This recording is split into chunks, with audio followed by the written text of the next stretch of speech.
बिस्मिल्लाहिर्रहमानिर्रहीम। अस्सलाम वालेकुम। Welcome to GS academy YouTube channel.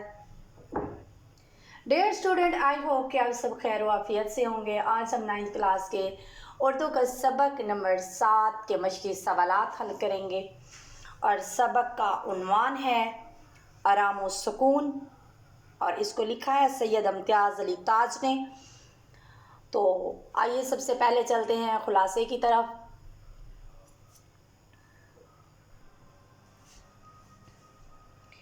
खुलासा सैयद इम्तियाज़ अली ताज का शुमार उर्दू के सफ़े अव्वल के ड्रामा निगारों में होता है।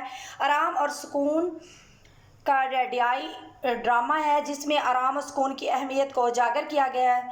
साहिब आलम कसरत कार के बायस बीमार पड़ गए। डॉक्टर साहब ने आराम और सुकून को ही इलाज करार दिया। बेगम साहिबा डॉक्टर की तशख़ीस से मुतफिक हैं और शिकवा कुनान है कि मियाँ ने उनकी नसीहत पर मतलब कान नहीं धरा, वगरना बीमारी की नौबत ना आती। डॉक्टर साहब के जाने के बाद बज़ाहिर वो आराम और सुकून की बड़ी ज़ोरों शोर से ताकीद करती नज़र आती हैं, लेकिन हकीकत में आराम और सुकून की बड़ी दुश्मन है। उनका बतूनीपन उनके आराम से बैठने नहीं देता। वो हीले बहाने से उन पर मुसल्लत रहती हैं, घड़ी भर को नहीं टलती और मियाँ को बोलने पर मजबूर करती हैं। कभी तो वो मियाँ साहब को लापरवाही बरतने पर तंज कर रही हैं, कभी बड़े शदोमत से परहेजी खाने की बाबत पूछ रही हैं, मगर एक लंबी फहरिस्त खानों के गिनवाने के बाद उन्हें पकाने की नौबत नहीं आती। अगले ही लम्हे वो बदन की थकावट और दर्द दूर करने के लिए उन्हें जिस्म दबवाने को कहती हैं, मगर मियाँ के आमादा होने पर अमलन ऐसा नहीं हो पाता। अगर कुछ देर मियाँ की तवज्जो हटती भी है तो नौकर की कमबख्ती आ जाती है।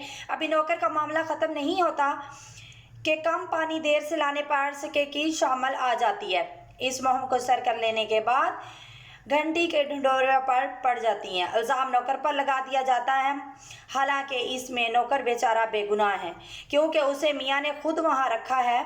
अभी ये मामला ख़त्म होता है तो रीठे कूटने का शोर होने लगता है। पता चलता है कि ये बेगम के हुक्म से ज़ेर असर हो रहा है। ये जाने बिना कि कितना शोर होगा अभी ये मसला हल होता है।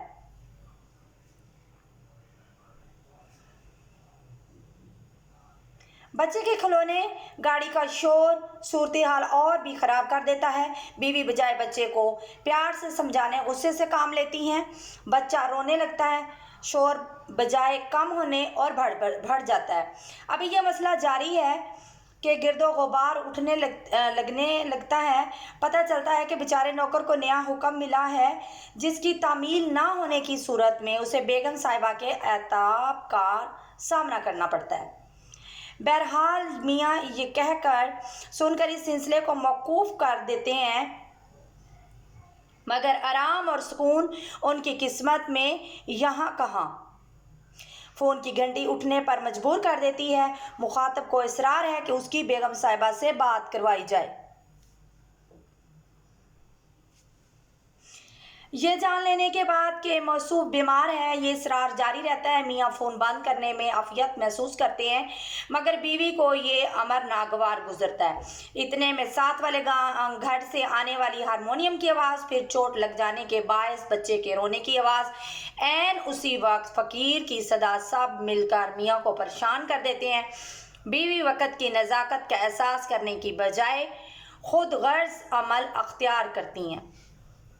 वो शोर को दो चंद कर देता है जो मियाँ की बर्दाश्त से बाहर हो जाता है।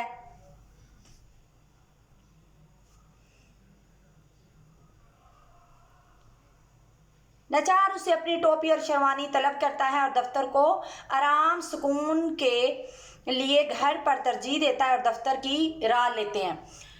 असल में बात यह है कि अगर आप कोई भी खुलासा लिखते हैं तो उसमें आप बहुत कुछ सबक के ऐन मुताबिक उसमें ऐड कर सकते हैं। यानी कि मतलब ये हुआ कि आप अपनी मर्ज़ी से कुछ भी लिख सकते हैं, लेकिन उस सबक के असूलों के मुताबिक, यानी कि उस सबक के ऐन मुताबिक आप जो लिखना चाहें लिख सकते हैं। मसला ये है कि आप जब भी खुलासा लिखें उसको सबक का 2/3 हिस्सा होना लाजमी है। अगर सबक एक सबक को 4 हिस्सों में डिवाइडेड कीजिए और उसके जो है 2/3 आप उसका लिखिए। इसके बाद हम चलते हैं सवालात की तरफ। सवाल नंबर 1 है, रोजाना आराम सुकून ना किया जाए तो इसका क्या नतीजा निकलता है? इसका जवाब है, काम करने वाले फर्द को आराम की ज़रूरत होती है। काम करने वाला फर्द अगर रोज़ाना थोड़ी देर आराम और सुकून नहीं करेगा तो बीमार हो जाएगा, फिर उसे ज़्यादा आराम करना पड़ेगा। इसलिए रोज़ाना आराम सुकून करना ज़रूरी है। सवाल नंबर 2 है, बीमारी के बावजूद मियाँ दफ्तर जाने के लिए क्यों तैयार हो जाता है? इसका जवाब है, मुसलसल काम से बीमार मियाँ को डॉक्टर घर पर मुकम्मल आराम करने का मशवरा देता है, लेकिन घर में बीवी मियाँ के आराम और सुकून का ख्याल रखने के चक्करों में खुद शोर मचाती हैं। ऊपर से बच्चे के खिलौने का शोर, मुलाजम के रीठे कूटने का शोर, हमसाए के लड़के का हारमोनियम पर बेसुरे गाने का शोर, फ़कीर के मांगने का शोर, सब मिलकर मियाँ को इतना परेशान करते हैं, बीमारी के बावजूद दफ्तर जाने के लिए तैयार हो जाता है। सवाल नंबर 3 है, इस ड्रामे से हमें क्या सबक मिलता है? इसका जवाब है, इस ड्रामे से एक तो ये सबक मिलता है कि रोज़ाना थोड़ा थोड़ा आराम कर लेने से इंसान बीमार होने से बच जाता है, और दूसरा सबक ये मिलता है, अगर कोई घर में बीमार पड़ जाए तो घर वालों को शोर नहीं करना चाहिए। शोर करने की बजाय मुकम्मल आराम और सुकून का ख्याल रखना चाहिए। दूसरे को खामोश करवाने के लिए खुद इतना शोर नहीं करना चाहिए कि मरीज तंग आ जाए।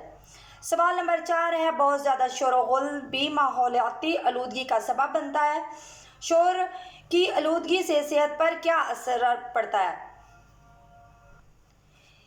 इसका जवाब है, शोर की आलूदगी इंसानी सेहत पर बुरा असर डालती है। इससे इंसान असाबी तनाव का शिकार होता है और कुव्वते समात बुरी तरह मुतासर होती है।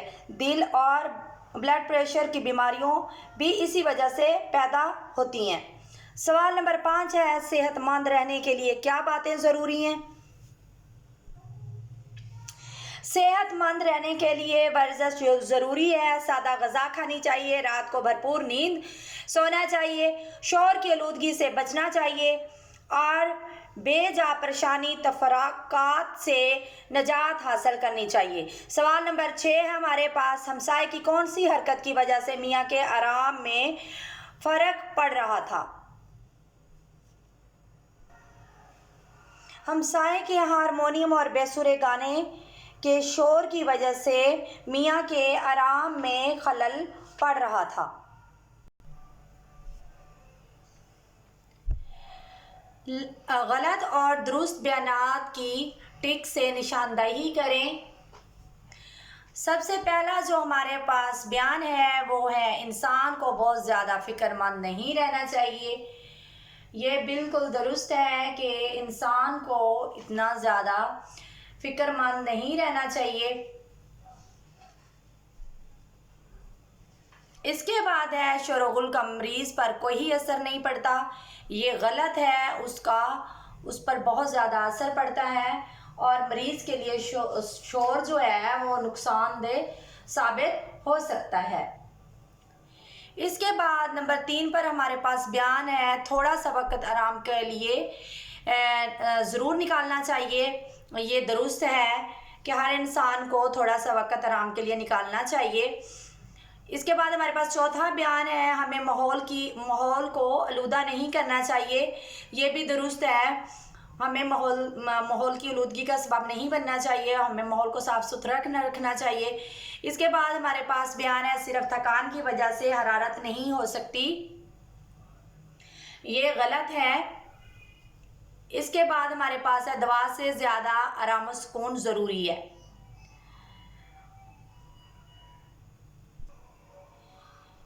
इसके बाद हमारे पास बयान है, बग़ैर आराम किए मेहनत करते चले जाने से सेहत ख़राब हो जाती है। ये भी दुरुस्त है। इसके बाद हमारे पास बयान है, ग़ज़ा के मामले में किसी एहतियात की ज़रूरत नहीं। ये गलत है। इसके बाद हमारे पास बयान है गिरदो गुबार से सेहत पर बुरा असर पड़ता है, ये भी दुरुस्त है। इसके बाद बयान जो है हमारे पास है इंसान के लिए आराम और सुकून इतना ज़रूरी है जितना काम, ये भी दुरुस्त है। इसके बाद सवाल नंबर 7 है हमारे पास, दुरुस्त जवाब के आगे टिक का निशान लगाएं। सबक आराम और सुकून के मुसन्निफ कौन है? हमारे पास 4 ऑप्शन है, प्रेमचंद, सैयद इम्तियाज़ अली ताज, मौलवी नज़ीर अहमद, मिर्ज़ा अदीब। तो इसका जो सही ऑप्शन है वो है इम्तियाज़ अली ताज। इसके बाद हमारे पास है डॉक्टर के मुताबिक मियाँ को क्या बीमारी थी? इसके 4 ऑप्शन हैं, शुगर, दिल की बीमारी, थकान और हरारत। इसके बाद है सर दर्द। तो उनको थकान और हरारत की बीमारी थी। इसके बाद है मियाँ कितने बजे दफ्तर जाया करते थे? सुबह 8 बजे, शाम 7 बजे, सुबह 10 बजे, सुबह 9 बजे। सुबह 10 बजे जाया करते थे। इसके बाद है डॉक्टर ने मियाँ को किस बात की ताकीद की थी? वक़्त पर दवा खाने की, इंजेक्शन लगवाने की, खामोश लेटे रहने की या सैर करने की?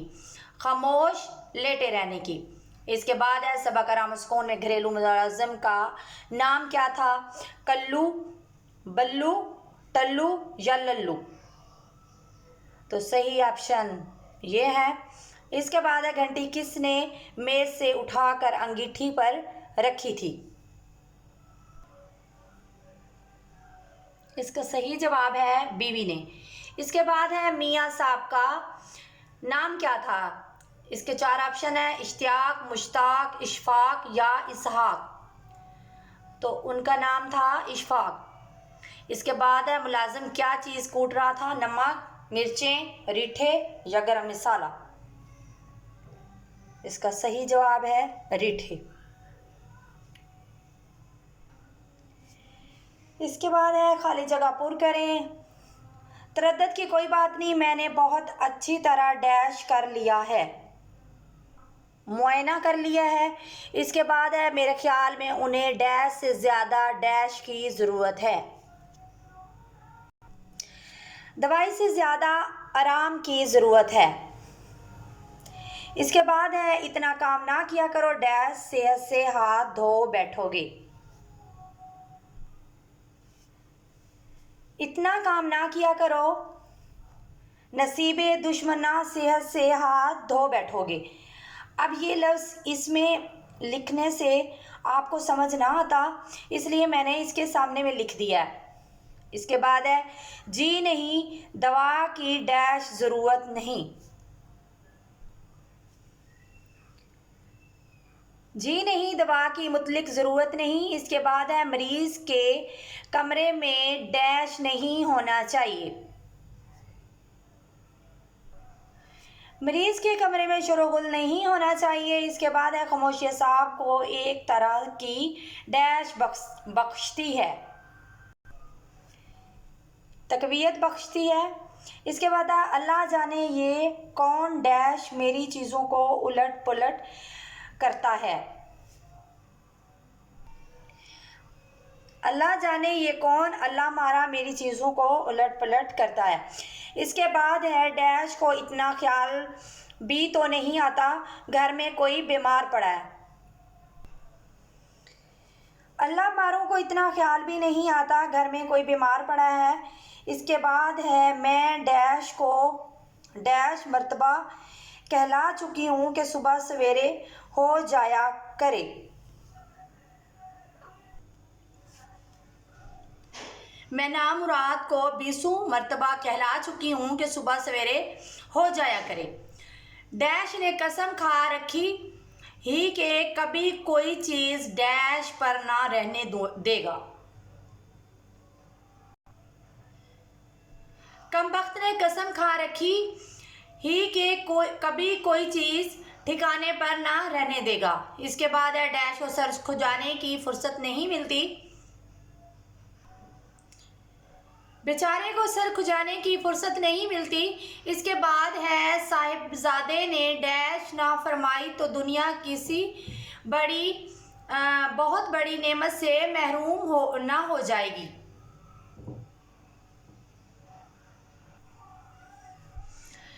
साहबजादे ने नगमा सराई न फरमाई तो दुनिया किसी बहुत बड़ी नेमत से महरूम ना हो जाएगी।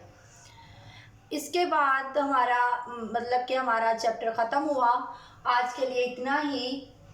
हमारे चैनल को, हमारी वीडियो को लाइक करें, चैनल को सब्सक्राइब करें ताकि तमाम आने वाली वीडियो जो है वो आप तक पहुंचती रहें। डिस्क्रिप्शन से नोट्स लाजमी PDF की शक्ल में डाउनलोड कर लीजिए और अपना रखिए ख्याल और हमें दें इजाज़त। अल्लाह हाफिज़।